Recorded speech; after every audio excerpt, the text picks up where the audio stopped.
Hey y'all, today I'm bringing you guys a subscriber class video. So this is something kind of new that I just wanted to try out, and basically what happened was in my last video someone in the comment section recommended me a gun and they picked a few of the attachments and one of the perks. So basically what I've done is turn that into a full loadout. So I wanted to talk about some of the pros and cons of this loadout and just show you guys some good gameplay. Before I go on though, I'd just like to give a big shout out to Marmo who recommended this loadout. If you'd like to see me do a loadout of your own, you can leave a comment down below, and if you're enjoying my content, please leave a like and subscribe while you're at it. Anyway, I won't delay any longer, and the loadout should be coming onto your screen now. So pretty much, as I've mentioned in the title, this is like a more stealthy loadout, so the idea is you can sneak around a bit, stay off the minimap, and maybe catch your enemy off guard with some good flanks. So first up, the GKS itself is a very slow firing and low recoil SMG. It really excels in those mid-range fights, and I made a separate video on that. That's a full review in depth about the GKS. I'll link that down below, but that isn't the point of this video. For the attachments, first up, we've got foregrip and extended mag. They're pretty standard. You always want to be able to ADS faster, and with only 25 rounds in the magazine, as most of you guys know, this gun runs out of bullets pretty quick, so you want to just be able to keep firing for a little bit longer. Where this loadout starts to get interesting though, and get its personality I guess, is with the suppressor.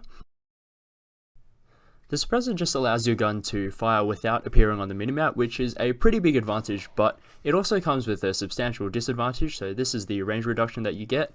Close up, this doesn't really matter, but at a distance you might find yourself needing one or maybe two more shots to kill an enemy than normally.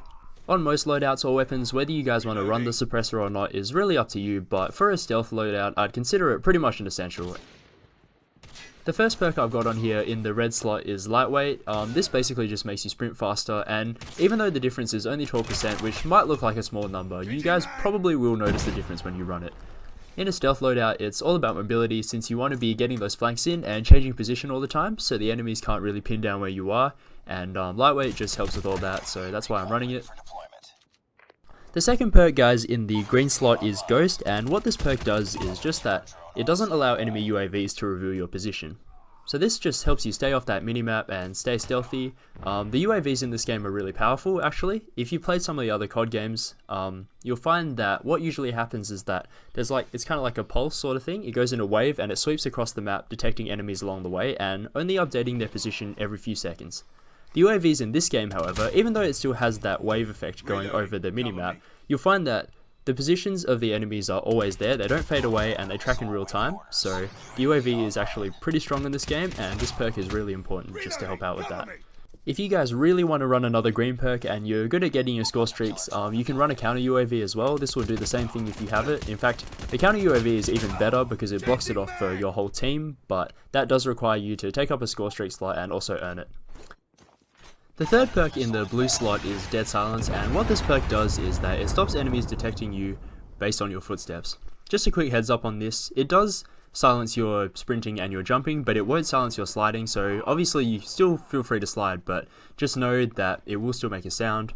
I run this perk on pretty much all my loadouts, but especially here, in pretty much every game mode except for Domination, enemies can gain a huge advantage from being able to hear where you are. And just like in most shooters, sound is a massive part of the game, so if you can cut off that source of information for your enemies, you'll gain a big step up on them. The only reason why I mentioned the exception for Domination is that sometimes that game mode gets a bit too loud with all the explosions and score streaks rolling in, and also you'll be playing the objective a lot, so the enemies kind of know where you are if you're on the flag anyway.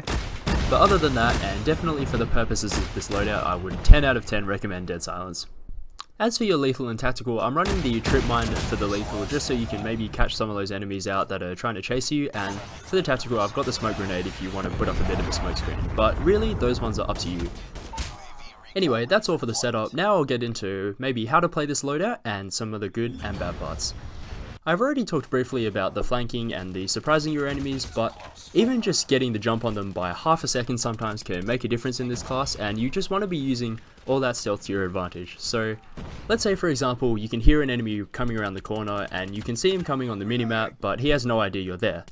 What you can do is you can pre-aim this corner, for example, and as he runs around it, just spray him down. Easy as that. If you can catch an enemy from behind or from the side, the fight is pretty much over as long as you don't completely miss your spray. And with the GKS, even though it might take a lot of shots to kill with the suppressor, its good recoil control makes it so you can reach out and touch enemies, even with burst fire at pretty much all ranges. This class really does give you the freedom to engage at any range, but obviously I would still recommend that sort of mid-range area where this gun excels for the best results. I really think some of the benefits of this class came out in the second gameplay I've put up on Kill House. Not gonna lie, I did play that a little bit campy. I'm sorry, if you watch my other gameplays you know that I'm usually a much more aggressive player, but you can see a lot of the enemies just running past, even though I've killed their teammates right before. Okay, I will admit a part of that is bad map awareness on their part, but they're just running straight past and they have no idea what's going on.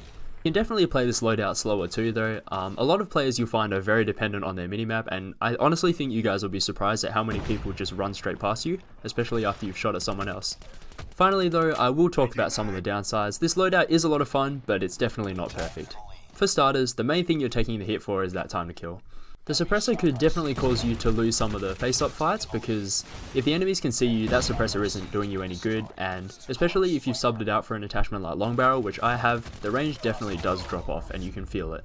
Because you don't have toughness, which helps with your flinch, and agile, which helps your sprint out time, it also hurts you a little bit in those fights where the enemy can already see you, so that kinda is the trade-off you get with this loadout. Anyway, that's all I got for this loadout today. Thank you so much for watching and I hope you guys enjoyed. If you want to see more content, please leave a like and subscribe, and if you want to recommend me a loadout to cover in the future, you can also comment down below. Thank you so much again, I'll see you all in the next one.